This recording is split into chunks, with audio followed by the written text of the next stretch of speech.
Hi guys, welcome back to my channel. ഒരു ഫ്രണ്ട്ഷിപ്പിൻ്റെ തുടക്കം, ഒരു പ്രണയത്തിൻ്റെ തണുപ്പ്, ഒരു ബന്ധം തീർത്ത് കളിക്കുന്ന ബെട്രായൽ സിൽസില സീരിയലിൻ്റെ പുതിയ പാട്ടിലേക്ക് ഏവർക്കും സ്വാഗതം. ഞാൻ അപ്ലോഡ് ചെയ്ത കഴിഞ്ഞ പാട്ടുകൾ നിങ്ങൾക്ക് ഇഷ്ടമായോ? അത് കണ്ടിട്ടില്ലാത്തവർ നേരെ പോയി കണ്ടിട്ട് വരിക. അതിൻ്റെ ലിങ്ക് കമൻറ്റ് ബോക്സിലും ഡിസ്ക്രിപ്ഷൻ ബോക്സിലും ഞാൻ പിൻ ചെയ്ത് കൊടുക്കാവേ. എന്നാൽ നമുക്ക് നേരെ പുതിയ പാട്ടിലോട്ട് പോയാലോ? അതിനു മുന്നേ എൻ്റെ ചാനൽ ആദ്യമായിട്ടാണ് കാണുന്നതെങ്കിൽ ലൈക്ക് ചെയ്യുക, ഷെയർ ചെയ്യുക, സബ്സ്ക്രൈബ് ചെയ്യുക. കൂടെ ആ ബെൽ ബട്ടനും കൂടെ അനേബിൾ ചെയ്ത് വിടണേ. എന്നാൽ നമുക്ക് നേരെ സ്റ്റോറിയിലോട്ട് പോയാലോ? സ്റ്റാർട്ടിംഗ് സീനിൽ തന്നെ ഗുണാലിനെയും മൗലിയുമാണ് കാണിക്കുന്നത്.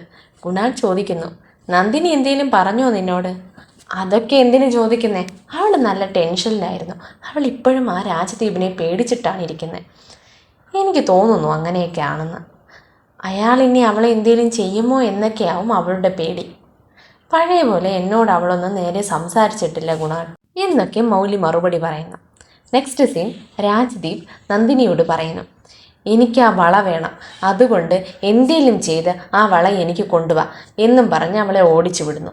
അതുകൊണ്ട് അവളൊരു വലിയ മോളിൽ വന്ന് അവിടെ എന്തേലും ജോലി ഒഴിവുണ്ടോ എന്നൊക്കെ നോക്കുന്നു.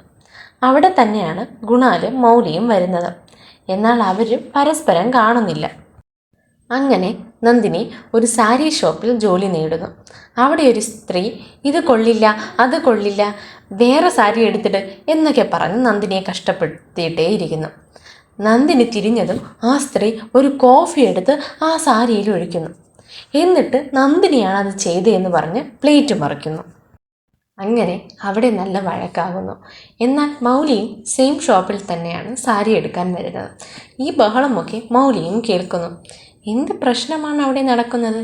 ഞാൻ പോയി നോക്കണോ എന്നൊക്കെ ആലോചിച്ചിട്ടിരിക്കുമ്പോഴാണ് ആ കടയിലെ ഓണർ വന്ന്, എന്തോന്ന് പണിയാണ് കൊച്ചേ നീ കാണിച്ചേ, നിനക്കവിടെ ജോലിയൊന്നുമില്ല പോ എന്നും പറഞ്ഞ് നന്ദിനിയെ വിരട്ടി വിടുന്നത്. നന്ദിനിയും കരഞ്ഞുകൊണ്ട് ഇറങ്ങിപ്പോകുന്നു. എന്നാൽ ഇതൊന്നും മൗലി ശ്രദ്ധിക്കുന്നു പോലുമില്ല. വേറെ എന്തെങ്കിലും കടയിൽ ജോലി കിട്ടുമോ എന്ന് നോക്കിക്കൊണ്ടേ നടക്കുകയാണ് നന്ദിനി. അവിടെ അങ്ങനെ ഒരു പെർഫ്യൂം ഷോപ്പിലാണ് അവൾ ജോലി കണ്ടെത്തുന്നത്. നന്ദിനിയെ കണ്ട് പാവം തോന്നി അയാൾ അവിടെ ജോലി കൊടുക്കുകയായിരുന്നു. അവിടെ യൂണിഫോം ഉണ്ട്, കൂടെ ഒരു മാസ്ക്, അതിട്ട് വേണം ജോലി നോക്കാൻ. അവിടെ അവൾ അങ്ങനെ എല്ലാവർക്കും പെർഫ്യൂം ഇട്ട് നടക്കുന്നു. അപ്പോൾ തന്നെയാണ് അവിടെ ഗുണാലും വരുന്നത്. മൗലിക്ക് പെർഫ്യൂം മേടിച്ച് ഗിഫ്റ്റ് ചെയ്യാനെന്ന് കരുതിയാണ് അവിടെ ഗുണാലെത്തുന്നത്. അവിടെ പെർഫ്യൂം ബോട്ടിൽസോടെ ഒരു പെൺകുട്ടി നിൽക്കുന്നത് കാണുന്നു അവൻ. അവളെ അടുത്തോട്ട് പോകുന്നു. അത് നന്ദിനിയാണ്. ഗുണാലിനെ കണ്ട ഉടനെ നന്ദിനിക്ക് ടെൻഷനാകുന്നു. അങ്ങനെ അവൾ ആ ബോട്ടിൽസൊക്കെ താഴെയിടുന്നു. രണ്ടുപേരും അതെടുത്ത് വെക്കാൻ നോക്കുമ്പോൾ അങ്ങനെ ആ മാസ്കും താഴെ വീഴുന്നു. എന്നാൽ ഗുണാൽ കാണുന്നതിന് മുന്നേ അവൾ അതെടുത്ത് വെക്കുന്നു. എന്നിട്ട് നോർമലായി ബിഹേവ് ചെയ്തിരുന്നു. എന്തു പറ്റി?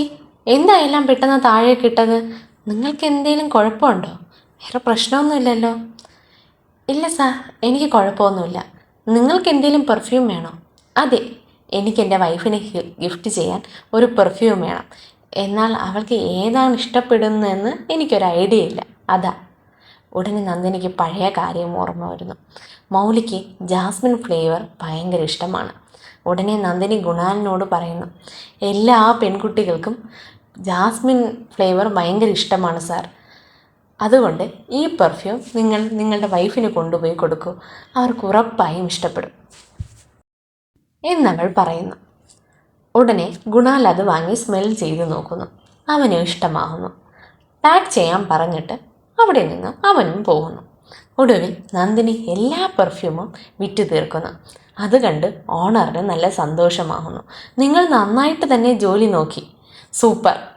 നിങ്ങൾ വന്ന് കുറച്ച് നേരത്തിനകം തന്നെ എല്ലാ പെർഫ്യൂമും വിറ്റ് കഴിഞ്ഞു എന്നും പറഞ്ഞ് അവൾക്ക് സാലറി കൊടുക്കുന്നു.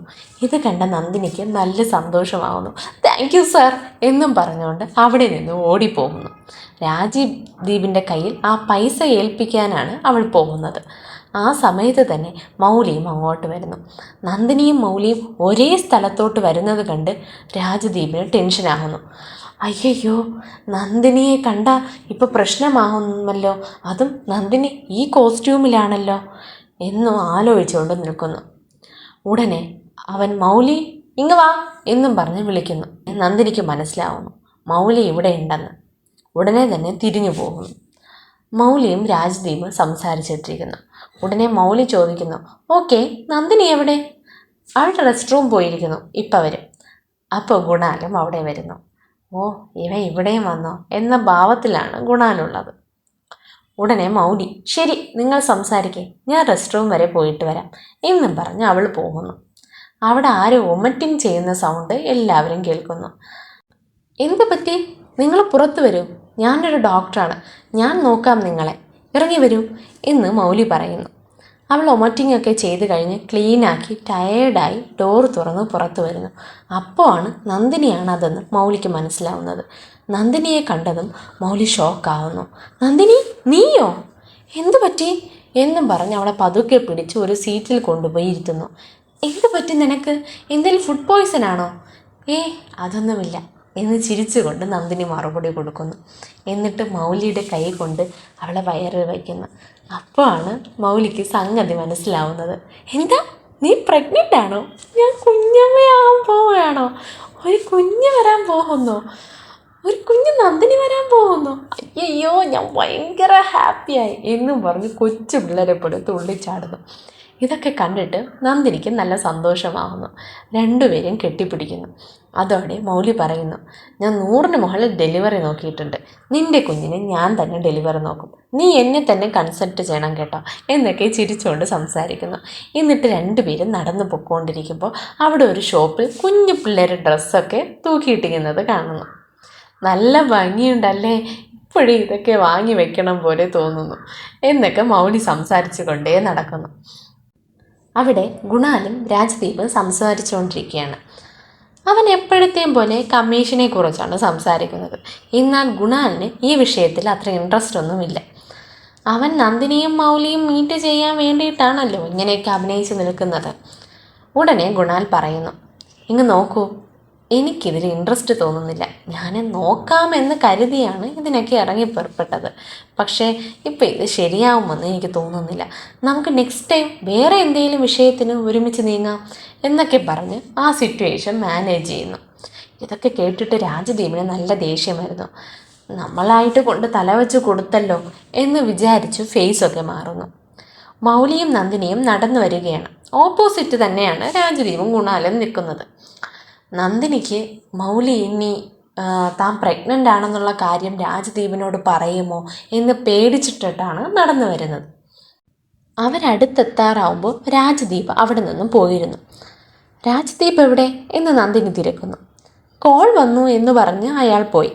ഗുണാൽ മറുപടി കൊടുക്കുന്നു. അതോടെ മൗലി നന്ദിനിക്ക് വേണ്ടി ഒരു സാങ്ങി എടുത്തിട്ടുണ്ടായിരുന്നു, അതെടുത്ത് കൊടുക്കുന്നു. ഞാൻ നിനക്ക് വേണ്ടി വാങ്ങിയതാണ്, നീ ഇത് ഉടുക്കണം എന്നും പറയുന്നു. അതോടെ ഗുണാൽ മൗലിക്ക് വേണ്ടി ഒരു പെർഫ്യൂം വാങ്ങിയിട്ടുണ്ടായിരുന്നല്ലോ, അതും കൊടുക്കുന്നു. അത് മണത്ത ഉടനെ മൗലിക്ക് വളരെ ഇഷ്ടമാവുന്നു. ഇത് എനിക്ക് നല്ല ഇഷ്ടപ്പെട്ടു, ഇതെൻ്റെ ഫേവറേറ്റ് പെർഫ്യൂമാണ്, നീ എങ്ങനെ കണ്ടുപിടിച്ചേ എന്നൊക്കെ നോട്ടിയായിട്ട് സംസാരിക്കുന്നു രണ്ടുപേരും. ഇതൊക്കെ കണ്ട് നന്ദിനി ചിരിച്ചിട്ടേ ഇരിക്കുന്നു. ഇവരെന്ത് നല്ല ക്യൂട്ട് കപ്പിളാണല്ലേ എന്നൊക്കെ ഓർത്തു. ആ സൈക്കോ ഹസ്ബൻഡും ആ സമയം അവിടെ എത്തുന്നു. നന്ദിനി, എന്തിത്ര ലേറ്റ്, വാ പോവാം എന്നും പറഞ്ഞ് അവളെ കൈ പിടിച്ചു അയാൾ വലിച്ചുകൊണ്ട് പോകുന്നു. ഉടനെ മൗലി, എന്തിനിത്ര നേരത്തെ പോകുന്നേ? നന്ദിനി കുറച്ച് നേരം കൂടെ ഇവിടെ ഇരിക്കട്ടെ പ്ലീസ്. ഇല്ല, നമുക്കൊരു ഇമ്പോർട്ടൻ്റ് ആയിട്ടൊരു ജോലിയുണ്ട്, പിന്നെ കാണാം എന്ന് രാജ്ദീപ് മറുപടി കൊടുക്കുന്നു. അപ്പം മൗലി, നന്ദിനി, ശരീരം നന്നായിട്ട് നോക്കണം കേട്ടോ. ഇത് കേട്ടതും ആ സൈക്കോ ഹസ്ബൻഡിന് വേറെ ഒന്നും മനസ്സിലാവുന്നൊന്നുമില്ല. അവളെ അങ്ങനെ വിളിച്ചുകൊണ്ട് പോകുന്നു. എന്ത് എന്നൊന്നുമില്ലാതെ നിൻ്റെ ഫ്രണ്ട് ശരീരം നോക്കിക്കോ എന്നൊക്കെ പറയുന്നേ, എന്താ കാര്യം? അല്ല, ഞാൻ ഒമിറ്റ് ചെയ്തത് അവൾ കണ്ടു, അതാ ശരീരം നോക്കാൻ അവൾ പറഞ്ഞേ, വേറെ ഒന്നുമില്ല എന്നൊക്കെ പറഞ്ഞ് നന്ദിനി ആ സീന് ഒഴിഞ്ഞു മാറുന്നു. കാറിൽ കയറിയത് മുതൽ രാജ്ദീപ് ഗുണാലിനെ ചീത്ത പറഞ്ഞിട്ടേയിരിക്കുന്നു. എന്ത് അഹങ്കാരമാണ് അവന്! എന്നോട് വാക്ക് പറഞ്ഞതാണ് അവൻ നമ്മൾ പാർട്ട്ണർഷിപ്പ് ചെയ്യാമെന്നൊക്കെ, ഇപ്പോൾ ലാസ്റ്റ് വേണ്ടാന്ന് വയ്ക്കുന്നു. എനിക്ക് നല്ല ദേഷ്യം വരുന്നുണ്ട്. നീ ഇനി ആ മൗലിയെ കാണാനൊന്നും പോകല്ലേ, എനിക്കതൊന്നും ഇഷ്ടമില്ല എന്നൊക്കെ പറഞ്ഞ് അവൻ സൗണ്ട് ഇടുന്നു. അവിടെ ഗുണാലും മൗലിയുമാണ് കാണിക്കുന്നത്. ഞാനും എത്രയെന്ന് വെച്ചാൽ സഹിക്കുന്നേ, അയാളുടെ കൂടെ പാർട്ട്ണർഷിപ്പിലിരിക്കാൻ എനിക്ക് താല്പര്യമില്ല. സോ ഞാൻ ഡയറക്റ്റായിട്ട് പറഞ്ഞു പറ്റില്ല എന്ന്. അതുകൊണ്ടാണ് അവൻ നന്ദിനിയും കൊണ്ട് പോയെ എന്ന് ഗുണാൽ പറയുന്നു. അവൻ അങ്ങനെ തന്നെയാണ്, നീ വിട്. നിനക്കൊരു കാര്യം അറിയോ, നന്ദിനി പ്രഗ്നൻ്റ് ആണ്. ഇത് കേട്ടത് ഗുണാൽ ഹാപ്പി ആവുന്നു. നെക്സ്റ്റ് സീൻ, ഗുണാൽ മൗലിക്ക് സർപ്രൈസ് കൊടുക്കാൻ വേണ്ടി ഗുണാൽ ഒരു ഹോട്ടലിൽ കൊണ്ടുപോകുന്നു. അവിടെ ഫുള്ളും ഗുണാലാണ് ബുക്ക് ചെയ്തിരിക്കുന്നത്. കാണാൻ നല്ല ഭംഗിയുണ്ട് അവിടെയൊക്കെ. കണ്ണു കെട്ടിയിട്ടാണ് ഗുണാൽ മൗലിയെ അവിടെ കൊണ്ടുപോകുന്നത്. മൗലി ആ പ്ലേസ് കണ്ടതും തുള്ളിച്ചാടുന്നു. അയ്യോ ഗുണാൽ സൂപ്പറായിട്ടുണ്ട് ഇവിടെ, എനിക്ക് വേണ്ടിയിട്ടാണോ നീ ഇതൊക്കെ ചെയ്തേ? എനിക്ക് നല്ല ഹാപ്പിയാണ്. നിനക്ക് വേണ്ടിയല്ല, നമുക്ക് വേണ്ടി. നമ്മൾ കുറച്ച് നാളായിട്ട് ഒരുമിച്ച് ടൈം സ്പെൻഡ് ചെയ്യുന്നത് കുറവല്ലേ? അതുകൊണ്ട് ഒരു ശല്യവുമില്ലാതെ നമുക്ക് ടൈം ചെലവഴിക്കാൻ വേണ്ടിയിട്ടാണ് ഞാനിവിടെ ബുക്ക് ചെയ്തത്. നിനക്കിഷ്ടമായോ? എനിക്ക് വളരെ ഇഷ്ടമായി ഗുണാൽ എന്നും പറഞ്ഞ് രണ്ടുപേരും സംസാരിച്ചിട്ടിരിക്കുന്നു. എന്നിട്ട് അവിടെ തന്നെ രണ്ടുപേരും ഒന്നായിട്ടിരിക്കുന്നു. എത്ര നാളായി ഇങ്ങനെയൊക്കെ? എപ്പോൾ നോക്കിയാലും എന്തെങ്കിലും പ്രോബ്ലംസ്. എനിക്കും എന്തെങ്കിലും എമർജൻസി കേസൊക്കെ, നിനക്കും നിൻ്റെ ജോലി, അതിൻ്റെ ഇടയിൽ നമുക്കുള്ള ടൈം ഇല്ലാതാവുന്നു അല്ലേ ഗുണാൽ എന്നൊക്കെ എമോഷണലായിട്ട് രണ്ടുപേരും സംസാരിച്ചിട്ടിരിക്കുന്നു. അവിടെ രാജ്ദീപ് നന്ദിനിയെ ഒരു പബ്ബിൽ കൂട്ടിയിട്ട് വരുന്നു.